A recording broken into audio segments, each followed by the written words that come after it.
سلام، امیدوارم که حالتون خوب باشه.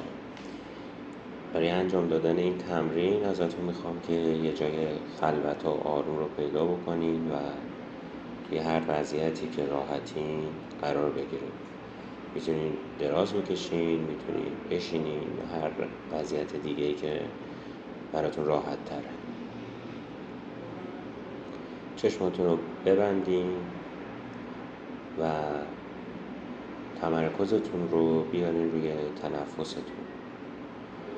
دقت کنین که هوا چطوری داره از راه بینی وارد میشه و از راه بینی یا از راه دهان خارج میشه. قرار نیست که ریتم نفس کشیدنتون رو تغییر بدین. فقط کافیه با آگاهی نفس بکشید. حالا ازتون میخوام که از نحوه قرار گرفتنتون آگاه بشین. نوع اتصال پاها با زمین، وضعیت کمر، وضعیت سر و گردن و وضعیت دست ها. حالا ازتون میخوام به این سوالاتی که من میپرسم فقط توجه کنیم.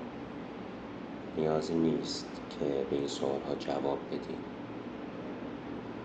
دقت کنین ببینین که پای راستتون سبکتره یا پای چپ.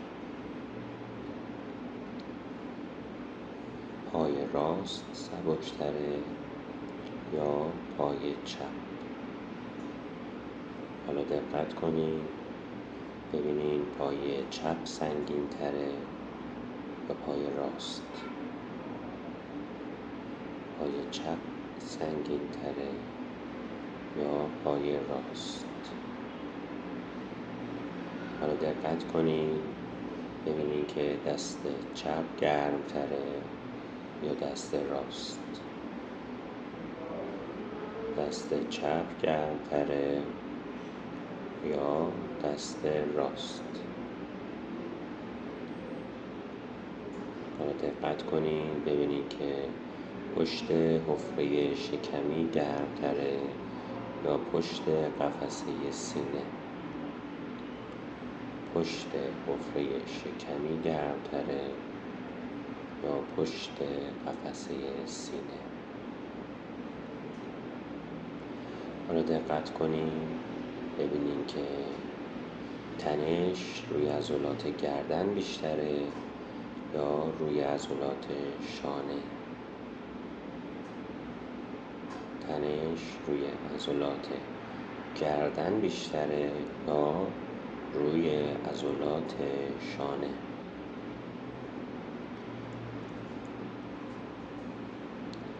حالا ازتون میخوام که توی بدنتون بگردین و خواب آلوده ترین نقطه‌ای که توی بدنتون هست رو پیدا کنین. این خواب آلودگی میتونه مثل سنگین شدن پلک ها باشه یا تمایل گردن به افتادن و یا گرم شدن صورت یا هر نشونه دیگه‌ای.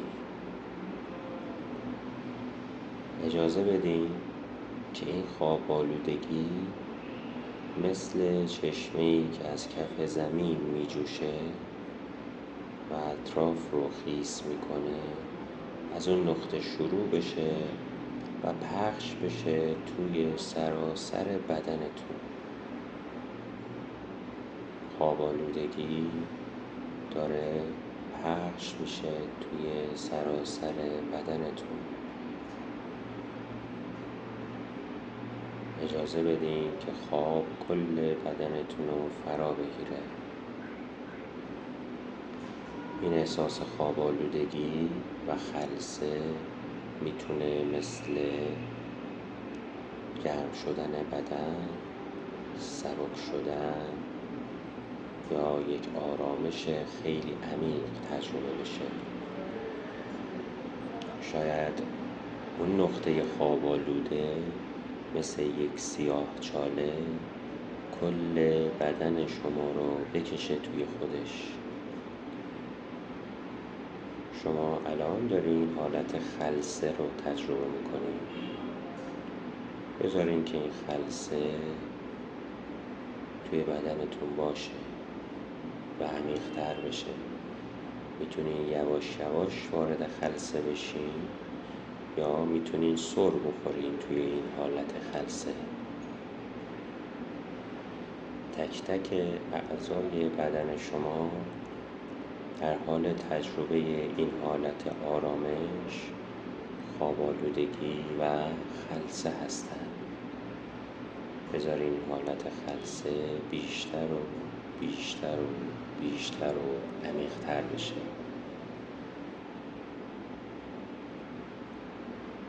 حالا که این حالت خلسه رو دارین تجربه میکنین، دارین خواب میبینین.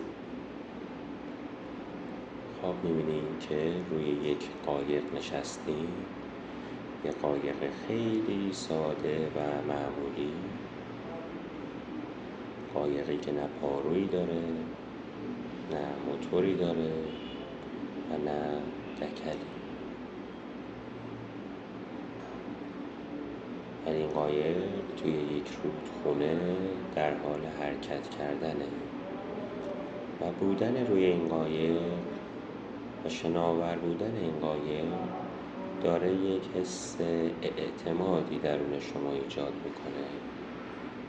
دقت کنید و ببینید که این احساس اعتماد از کدوم نقطه بدنتون شروع میشه.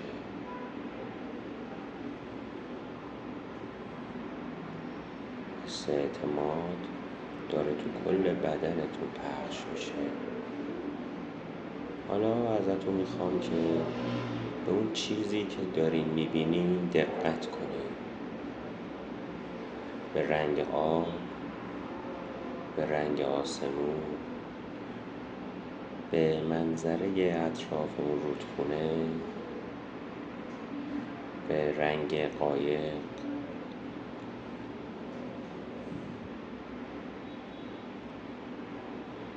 حالا ازتون میخوام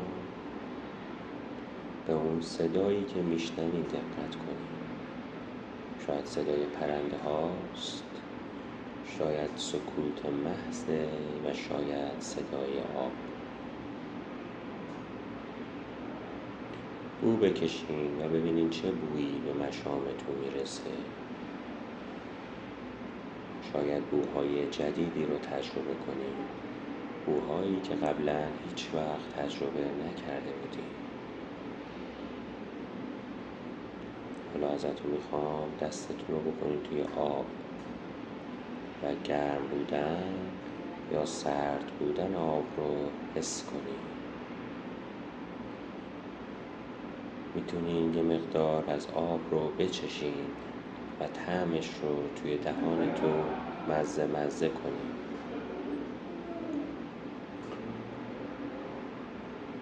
وقتی که به خودتون میان ببینین که قایق شما رو رسونده به کنار رودخونه. خیلی آروم با آرامش و کنجکاوانه از قایق پایین بیاین و شروع کنین توی ساحل قدم زدن. سعی کنین بودن توی این ساحل رو کاملا تجربه کنین با تمام حواسی که دارین.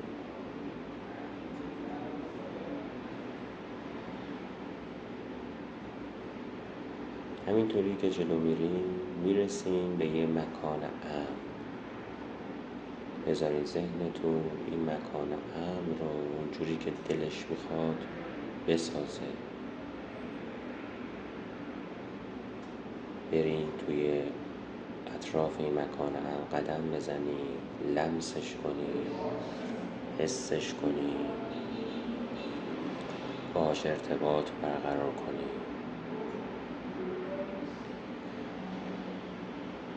و حالا خیلی آروم و آهسته وارد این مکان امن بشین.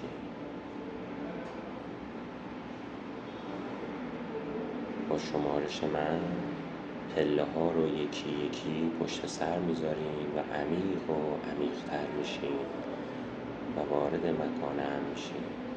1 2 3 4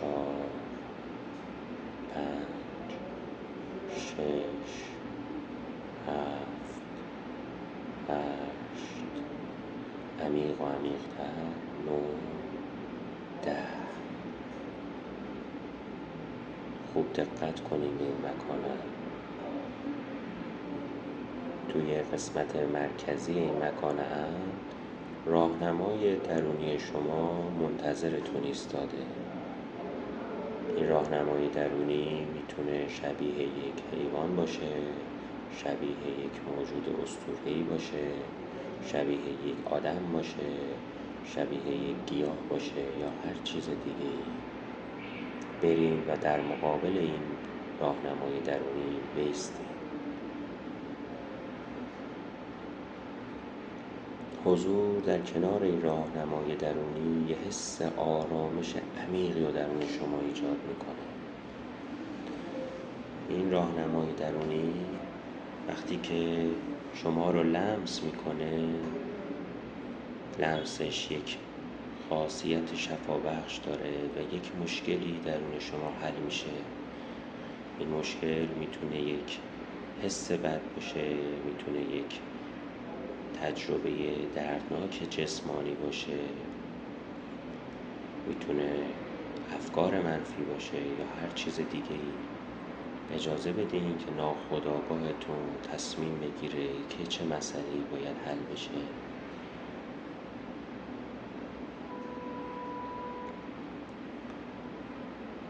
حالا این راهنمای درونی شما رو با خودش همراه میکنه و میبره در کنار یه چشمه. این چشمه یک آب زلال و گوارایی داره که این آب خاصیت شفابخشی داره.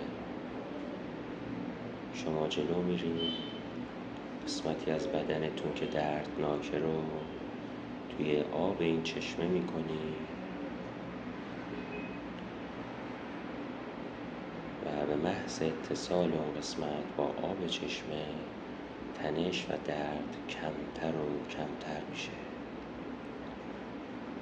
تصور کنین که سلول های آب از پوست شما میگذرن، به اون ناحیه دردناک میرسن و بعد از این که با اون قسمت دردناک برخورد میکنن، رنگ درد و شکل درد عوض میشه. از یک شکل ناخوشایند و یک رنگ ناخوشایند به یک شکل خوشایند و رنگ خوشایند تبدیل میشه. چند لحظه این حالت رو تصور کنید.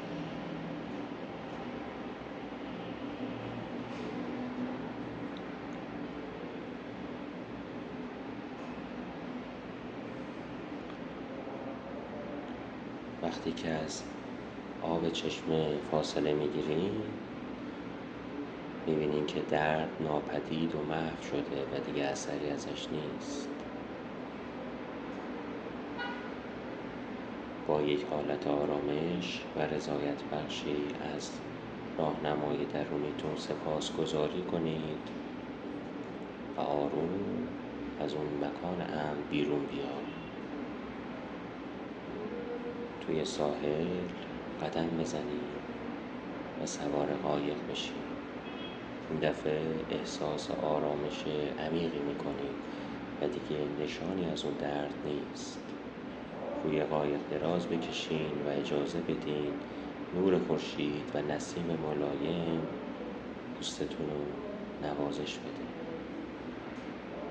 من تا 10 میشمارم، قایق شما رو به ساحل میرسونه و شما میتونین در اوج آرامش و بدون درد و تنش بیدار بشین. 1 2 3 4 5 6 7 8 9 10. بیدار شید و چشماتون رو باز کنید.